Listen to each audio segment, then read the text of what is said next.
Hi there. I'm just kind of bored and I thought I'd just talk about my spaghetti western collection. Oh, one of my favorite subgenres of all time. I'm a big Italian film fan. So what we got over here is, of course, Sergio Leone's Man with No Name trilogy and his Once Upon a Time in the West and Duck You Sucker.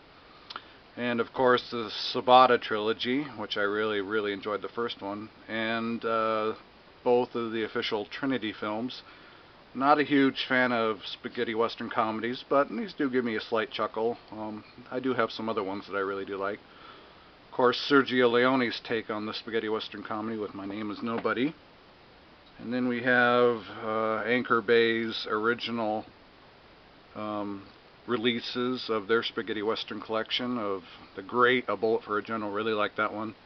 Texas Adios, Companeros, one of my favorite. Keoma, another great one by my favorite director, Enzo G. Castellari. Pucci's Four of the Apocalypse. Corbucci's The Hellbenders, which is, that's alright.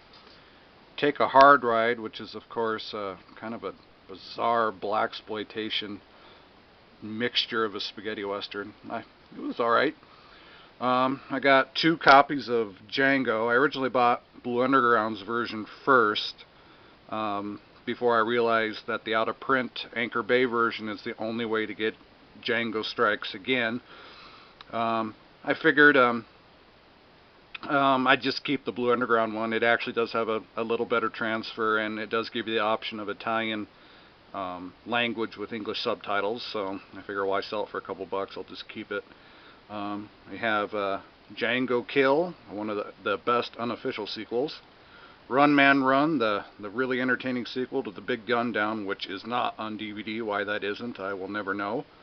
Menage, another great, very surreal one in the kind of like Keoma. Really did enjoy that. My personal favorite spaghetti western, The Great Silence, and we got Ace High, which is another sequel. It's actually a sequel to God Forgives, I Don't. I hate owning sequels without the first one, but, you know, for some reason, unless that one ever gets a good release, I just have to deal with it. But this one's easily viewed on its own. Minute to Pray, A Second to Die. That's a pretty below average one. Hills Run Red. There's a, now that's an underrated one. I really did enjoy that one. Navajo Joe, Corbucci's. It's kind of interesting to see Burt Reynolds play Native American. It's enjoyable enough. And of course, Corbucci's Minnesota Clay, one of the very first spaghetti westerns ever made. I did, that one was pretty entertaining too. Over here, we're starting to get into the more rare ones. We have Video Asia's release of Blood Money. And, you know, that actually, I really enjoyed it. I laughed, truly laughed at a lot of moments in that. I found that to be probably the funniest spaghetti comedy moments any of them I've seen. And what's interesting about Blood Money is that it's actually a spaghetti western that's a co-production with Shaw Brothers, the famous Hong Kong production company. And to be honest, Video Asia, most of their releases are pretty shoddy, but that was actually a pretty good release, anamorphic widescreen, so I was impressed. Got a couple of VCI double features, which are really great. Stranger's Gun Down with Today We Kill, Tomorrow You Die, A Bullet for Sandoval, and of course Enzo Di Castellari's Any Gun Can Play. Love Castellari. Oh, and then we get into the rarer stuff from Wild East. Their stuff is a little more tough to come by. The oldest release I have of theirs is Kill and Pray, which is currently going to be re-released on the double feature. I did buy their release of Lee Van Cleef film Day of Anger, but the version I got came in the mail and it was actually cracked in the center, and I sent it back actually to Amazon for a replacement, but it went out of print, so I was unable to get a replacement. So hopefully that'll come back into print someday.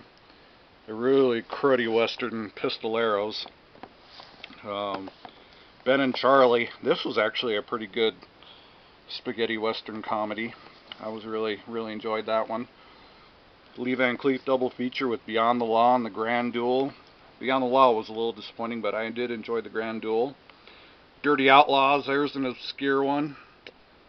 Taste of Killing, I did enjoy that. A Reason to Live, A Reason to Die. That's a pretty grand scale one.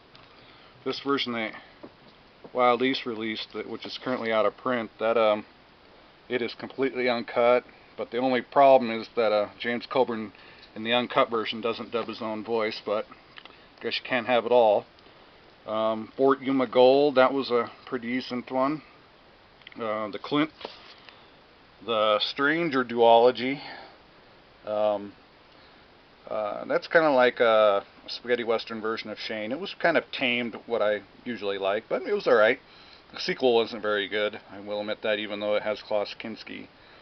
But the English translated title cracks me up. Clint the Nevada's Loner. It just it makes no sense. I love it anyway.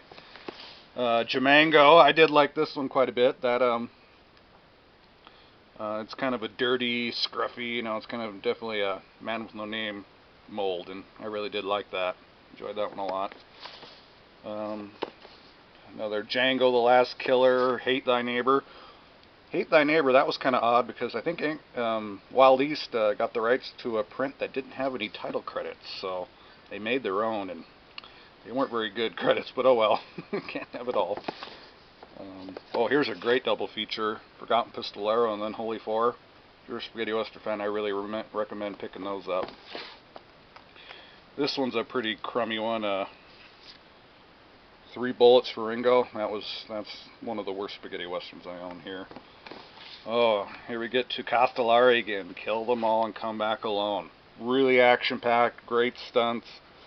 One of the top spaghetti westerns I own. I really recommend all fans of spaghetti westerns. You gotta track this one down. Really good stuff. A cool double feature again. Payment in Blood. That's an Enzo G. Castellari film. Pretty average for him, but I still like it. Red Blood, Yellow Gold. That's a pretty good one too. Overall, a very strong double feature. A Long Ride from Hell. This recently just got re-released by Code Red Releasing, which is a little better edition, but not enough for me to rebuy. Steve Reeves fans of Italian Peplum films will want to see this, but it's pretty average. Then we have Don't Turn the Other Cheek. It's a great cast. Franco Nero, you can't get better than that. But it's a spaghetti western comedy that kind of tries too hard to be funny. Like, hey, look, I'm funny. But for the cast, this is definitely worth the look. And then we get into a lot of double features. Killer Be Killed, Kill the Wicked. Not a very good films there. They're pretty passable. Here we have One Damn Day at Dawn, Django Meets Sartana, and Dead Men Don't Make Shadows. Not very good ones again, but if you're a hardcore fan. Tequila Joe and A Hole Between the Eyes. More passable ones. These ones are a little better. Good George Hilton double feature. Really, really enjoyed these. The Moment to Kill. That's a great one. Arizona Cult double feature with both films.